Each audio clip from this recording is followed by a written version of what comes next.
ეს არის ქრონიკა 8-ზე. ევროპის ახალგაზრდული ოლიმპიური ფესტივალის თბილისი 2015-ის ორგანიზებით სტუდენტური გასართობი ესტაფეტა გაიმართა. შეჯიბრში 6 სხვადასხვა უნივერსიტეტის მოხალისე სტუდენტები 12 კაციანი გუნდებით მონაწილეობდნენ. პირველი ადგილი ტექნიკური უნივერსიტეტის, მეორე სასწავლო ეროვნული უნივერსიტეტის, მესამე კი ალმა მატერის სტუდენტებმა დაიკავეს. ესტაფეტა სპორტულ კომპლექს არენაულში გაიმართა.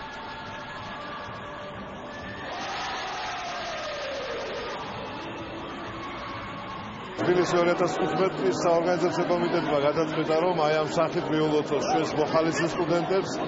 კიდევ ერთხელ ვიმეორებ, რომ 1 მარტამდე ნებისმიერ ადამიანს შეუძლია გაწევრიანდეს, რათა ყველამ ერთად უმაღლეს დონეზე ჩავატაროთ ეს მართლაც ყველაზე უმნიშვნელოვანესი მოვლენა ჩვენი ქვეყნის.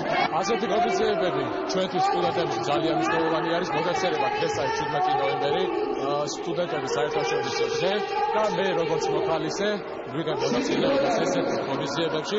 ძალიან დიდი იმედი მაქვს, რომ მომავალში იქნება ასეთი ღონისძიებები და რაც უფრო მეტი აქტივობა იქნება, მით უკეთესი იქნება ჩვენთვის.